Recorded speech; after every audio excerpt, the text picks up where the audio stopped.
Yes, here we go. Beginning of the cycle, severed follicles start to make what? Estrogen.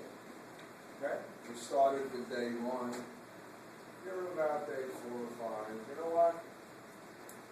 We don't know. I don't know it. Maybe by now they figured out. Of the 5 or 6 follicles that are making estrogen, one of them, I don't write this down, says, sorry, I'm going to be the queen.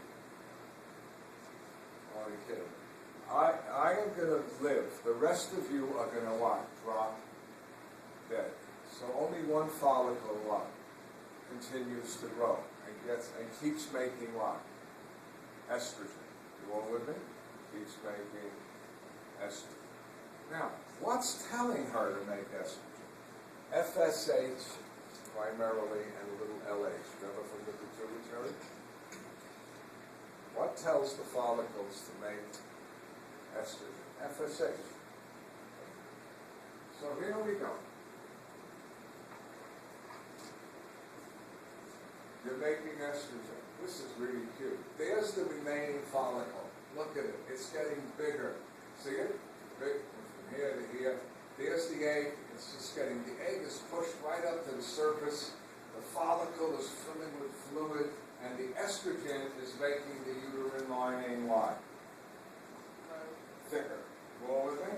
Now, remember negative feedback? As the estrogen rises, it begins to shut off the release of FSH and LH. But LH is building up in the pituitary. The estrogen is causing what to build up in the pituitary? A lot of LH, a little bit of FSH. We're almost at the big point. Okay? I'm going to do this 3 times, 3 ways. Okay? It's not hard. Right? As the estrogen builds up, now you say, wait a minute. You're getting negative feedback. Why is estrogen increasing? Because one of the things estrogen did, you do not have to know this, is that it made more receptors for FSH. So even though FSH is what? Dropping, there's more receptors. Now comes the highlight for every woman. You ready? We're hitting the point close to ovulation, which is here.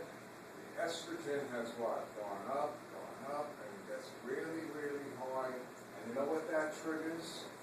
It's called the LH surge. Like a dam busting open, the pituitary releases into the blood huge, hear my word, huge amount of what? LH and a small amount of FSH. You know what that's called? You don't have to write it. It's all on the sheet I gave you. It's called the LH surge. And here's what I'm going to tell you. It's on the sheet, so you can just listen to me. You know what the LH surge causes? 1. It causes the follicle to what? Rupture, and out comes the egg. Not very, this is an old slide. The egg doesn't look too what? Big. Here's the egg. Oh, egg.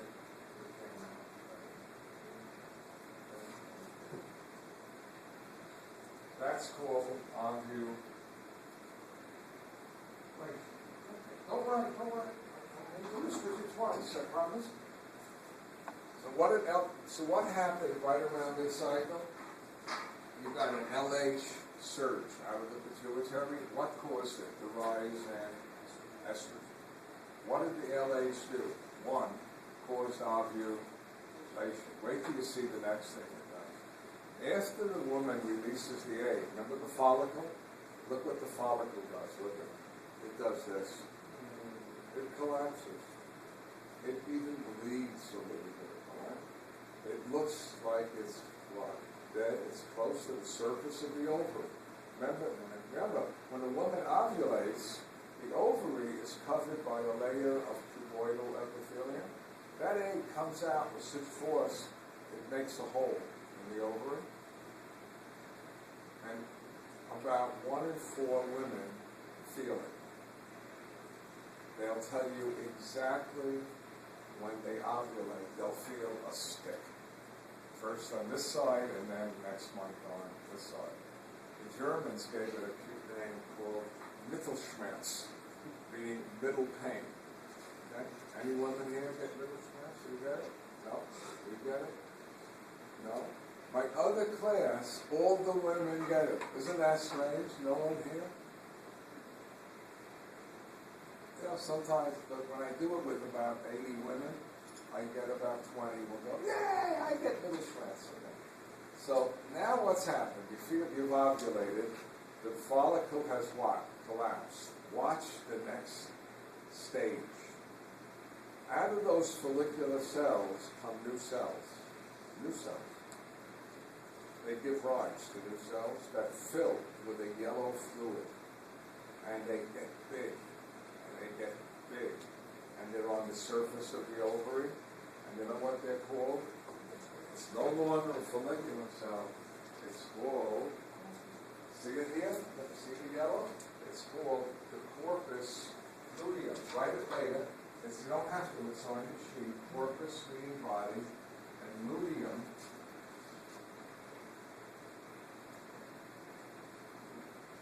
Luteum. And you know what corpus luteum is? Wait till you see this. It makes estrogen and progesterone. Stop. Who stimulates the corpus luteum to make estrogen and progesterone? LH. Remember the LH that you're getting at? So we got two things that LH did. It caused the ovulation, and it now what? Causes the follicle cells to what? Collapse, and out comes the corpus luteum. All with me? Well, okay. Wait, you're going to love this. You're going to love it. Right? What does the estrogen do? It's going to make the uterine lining get even thicker. Well, let's look at the picture. Here is the corpus luteum. Look at the estrogen. See it? Is it getting bigger? And what does the progesterone do? Good question. I teach my students at Rutgers that progesterone, you're going to love it, is the juicy hormone. It stimulates glands, and what it's going to stimulate in the uterus is the growth of glands. See? And these glands are going to make, you know what?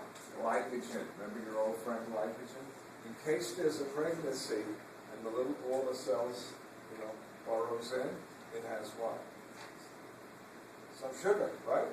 Before it can grow and set up a circulatory system. Remember I said how it may not like the uterus, it may not be much sugar. We're almost at the end now, right? Well, things are going along quite well.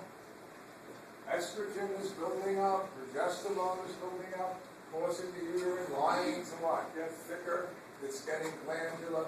But what does the estrogen and progesterone cause?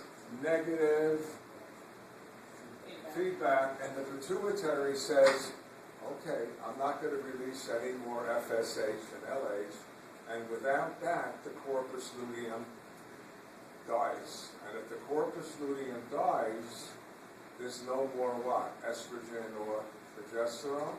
And what happens to the uterine lining? It breaks down, and you go back and do it all over again. That makes sense? And so you see here, the estrogen went high, the progesterone went high, but you must have gotten negative feedback. See, both went. See it? Fell? And look what happened to your lining. That's true. Got it? Okay. I asked like one or two questions on this. So,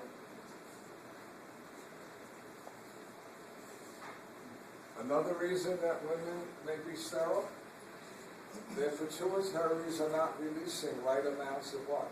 FSH and LH, right? Wouldn't that be a problem? Then they wouldn't make what? There wouldn't be that what? LH surge. And so that's the menstrual cycle. I'm going to do it all over again. I love this slide. I don't want to lose this.